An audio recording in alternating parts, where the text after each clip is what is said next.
vocero y secretario de Incidencia Política de la red peruana TLGB.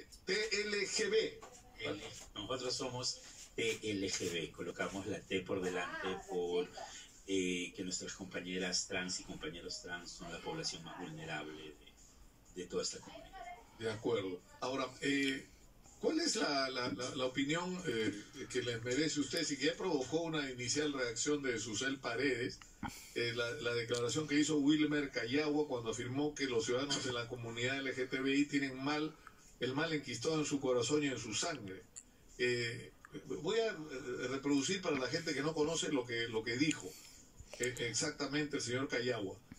Su agrupación dijo no está de acuerdo con la unión entre personas del mismo sexo, porque Dios creó al hombre y a la mujer.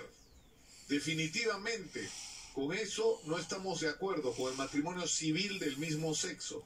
No comparto con su manera de vivir porque ellos son ciudadanos naturales del Perú, que el mal está enquistado en su corazón y en su sangre, pero van a tener una oportunidad de conocer el decálogo universal y mediante eso van a entrar en la moralización y más adelante van a ser hombres de bien que van a aportar al país.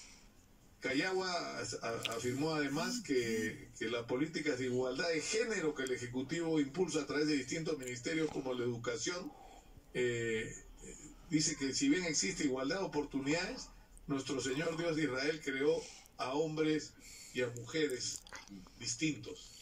Sí, definitivamente nosotros como Red Peruana LGB rechazamos las declaraciones del virtual congresista Wilmer Cayagua, porque para empezar tenemos que reconocer que vivimos en un estado laico, ¿no? En un estado donde tiene que haber una separación entre las creencias personales de las personas y las políticas públicas que son para todos y todas. Eso en principio. Segundo, recordarle, en este caso, porque creo que el señor no está informado, los congresistas, la función que cumplen en el Congreso es de representación.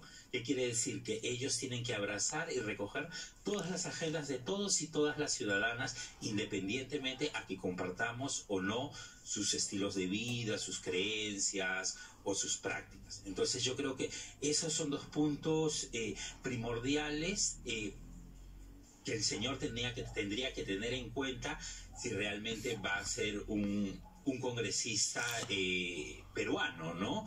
Entonces, segundo, también hay que recordarle al señor que según nuestro Código Penal, según el artículo 323, la discriminación está tipificada como un delito e incluyen las categorías protegidas por orientación sexual e identidad de género. Esto se modificó en el decreto legislativo 1323 promulgado hace no mucho, ¿verdad? En este actual gobierno. Entonces yo creo que eso es primordial. Si la discriminación es considerada un delito en nuestro país, las personas, en este caso más aún un posible congresista, no debería tener este tipo de declaraciones porque está incitando a la discriminación, ¿no? Entonces él como futura autoridad tiene que ser cuidadoso con este tipo de mensajes porque además es una incitación a la discriminación, a la violencia, al odio, y sabemos que este tipo de discriminación genera una serie de situaciones. Digamos, si esto hubiera sido dicho en la campaña electoral, podría haberse hecho un reclamo por supuesto, por discriminación. El Jurado Nacional de Elecciones tendría que haber tomado cartas en el asunto, ¿no? Porque precisamente hay un pacto que firman los candidatos, ¿no? Donde tienen que seguir ciertos protocolos y en este caso se estaría violando ello, ¿no? Va a haber determinados momentos en que este tema, digamos, porque hay otros asuntos donde por la agenda que está planteando de lo que, o sea, por lo que ha informado el FREPAP que va a ser su agenda, donde va a haber coincidencia con las otras fuerzas políticas, pero este tema, ¿en qué momento va a ser controversial? Yo no sé si alguien va a resucitar esta discusión sobre ideología de género, porque al final, digamos, para poner las cosas sobre la tierra, ¿de qué se trata? Se supone que hay una gran operación para que en los colegios los maestros promuevan la homosexualidad, el lesbianismo, la masturbación, el inicio temprano de la vida sexual y la promiscuidad. Y no se ha podido acreditar que eso esté ocurriendo en ningún colegio del Perú. No hay un solo caso, ni un solo reporte que esto haya pasado. La discusión ya a estas alturas sobre este tema resulta hasta ociosa, ¿no es cierto? Pero sí hay temas de controversia, es decir, yo entiendo que se va a proponer, y no solo como iniciativa de Alberto Belaúnde, sino de otros congresistas, el matrimonio civil igualitario. Exacto, yo creo que para empezar hay que reconocer que ya hay propuestas que contemplan reconocer derechos a las personas LGBT en nuestro país, ¿no? Tenemos un proyecto que nunca se discutió ni siquiera en comisiones de matrimonio igualitario, hay un proyecto de unión civil, hay un proyecto contra los crímenes de odio. Entonces, ninguno de estos proyectos en este congreso que acaba de salir se lograron discutir ni siquiera en comisiones, ¿no? Entonces eso es realmente preocupante, ¿no? Yo creo que por otro lado hay que aclarar que la ideología de género no existe, ¿no? El género, o lo que plantea este enfoque de género, es la igualdad, el respeto, ¿no? Cuando hablamos de ideología, yo más bien creo que tenemos que referirnos al machismo o a lo que estas corrientes plantean, ¿no? Pero ahí va a haber una discusión en un solo punto con los del FREPAP, porque ellos dicen que va a haber que dictar un curso de ética en los colegios, ¿no es cierto? Entonces, cuando se habla de equidad de género, se habla de dar un mensaje transversal en todos los niveles de la sociedad, no solo en el educativo, con respecto a la igualdad entre hombres y mujeres y a la no discriminación. Pero, por ejemplo, ¿qué le vas a decir en el colegio a los niños sobre la homosexualidad? ¿O no vas a hablar del tema? Mira, para empezar, yo creo que acá tenemos que aclarar dos asuntos. Uno, ¿qué estamos entendiendo por ética y moral? Porque desde el punto de vista de este señor, o sea, las personas LGBTI son personas amorales. Entonces creo que ahí estamos en completa discrepancia, ¿verdad? Porque toda persona es íntegra, es sujeta de derechos. Entonces yo creo que ahí tendríamos que como que aclarar, o sea, ¿qué estamos entendiendo por valores? ¿Qué estamos entendiendo por ética? ¿Qué estamos entendiendo por moral? Para empezar. Segundo, cuando hablamos de igualdad en la escuela o hablamos de no discriminación, estamos fomentando un principio que está reconocido por nuestra propia Constitución. La Constitución habla de no a la discriminación, no hacer diferencias o restringir los derechos a las personas. Entonces, es algo que creo que muchos de esas personas que van a ingresar a este actual Congreso están obviando, ¿no? Entonces, además, este señor hace también referencia, y tú lo leíste,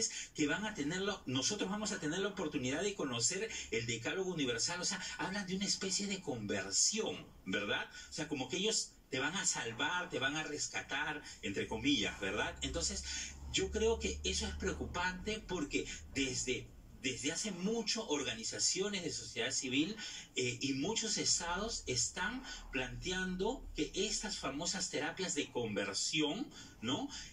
Sean sancionadas. Entonces, estamos queriendo sancionar, erradicar las terapias de conversión, porque partir de que la homosexualidad y la identidad de género no es una enfermedad, no es una patología, entonces estamos retrocediendo, ¿no? Estas terapias de conversión que son las que implican hasta electroshocks. Exacto, ¿no? Que supuestamente puedes cambiar a alguien su orientación sexual, y sabemos, y está científicamente comprobado, de que las orientaciones sexuales no se pueden cambiar. Ha ocurrido que padres enviaban a sus hijos a estudiar a colegios militares para enderezarlos, digamos. Y eso es considerado tortura, ¿ok? Entonces, eso es algo que no están viendo la magnitud de sus declaraciones, de las cosas que están incitando, y en este caso es la discriminación y la violencia.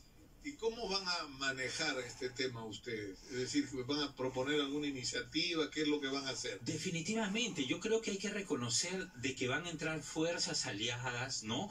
Hay candidatos de Acción Popular, del Frente Amplio, de Juntos por el Perú, del Partido Morado, que están a favor de los derechos de las personas LGBTI, a favor de los derechos de las mujeres. También hay que reconocer que van a ingresar fuerzas políticas contrarias a nuestras agendas, ¿no? Entonces, pero ahí yo creo que es importante fomentar el diálogo, el consenso, porque estamos hablando del derecho de ciudadanos y ciudadanas de este país.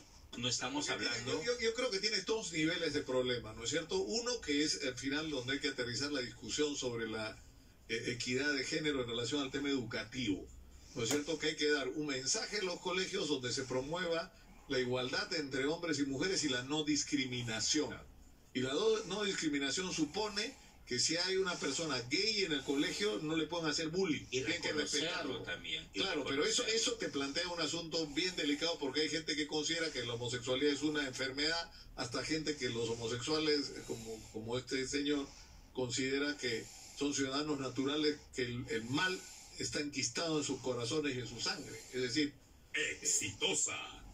Va a ser bien difícil ese tema puntualmente. Pero hay que reconocer que la orientación sexual y la identidad de género, ya lo mencioné hace un momento, son categorías protegidas por la Convención Interamericana de Derechos Humanos según el artículo 1 y 24, según la Constitución Política. Si realmente no fueran categorías protegidas, el Plan Nacional de Derechos Humanos 2018-2021 no las hubiera considerado como poblaciones de especial protección, ¿entiendes? Entonces, un aspecto es lo que estos señores están hablando sobre sus creencias, sobre lo que ellos puedan pensar, y otra cosa es lo que dice la normativa. Entonces yo creo que ahí tenemos que tener claridad política. Pero ¿cómo resumes esto? Como que tú tienes derecho a creer lo que quieras y a vivir conforme a tus creencias, pero tú no tienes derecho a imponerle tus creencias a otros, ni a quitarle a los otros el derecho de vivir. Es que tú no les estás imponiendo nada a nadie. Lo que tú estás planteando es que el Estado reconozca iguales derechos a todos y todas sus ciudadanos. O sea, no estamos hablando en chino, estamos hablando en español. Entonces, la cuestión es que el Estado está en la obligación de garantizar iguales derechos a todos sus ciudadanos, porque no existen ciudadanos especiales ni ciudadanos inferiores. El otro tema va a ser la discusión sobre el matrimonio igualitario, ¿no es cierto? Porque hoy día estamos en una situación donde hay una pareja gay que tiene 20 años juntos, pero si hay que tomar una decisión médica sobre una intervención quirúrgica, y no solo la pareja con la que han compartido 20 años de su vida no tiene ninguna capacidad de decidir sobre eso.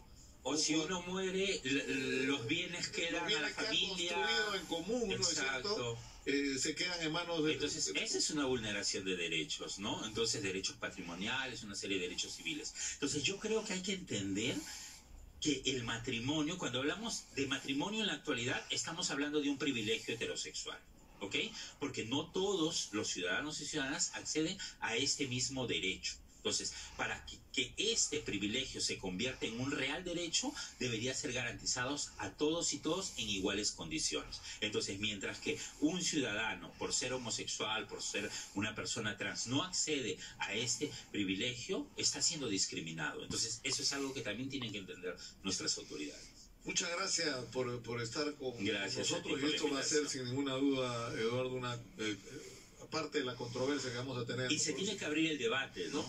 Porque va a haber controversia, porque Alberto Belaúnde va a ir a proponer cosas. Y no solo Alberto, probablemente hay muchos virtuales congresistas LGBTI que están ingresando al Congreso, ¿no? Por el Callao, por el Partido Morado también está ingresando un compañero LGBTI. Esperemos que el Frente Amplio y Juntos por el Perú también logren ingresar congresistas abiertamente LGBTI, ¿no? Que van a definitivamente lucharla al interior del Congreso.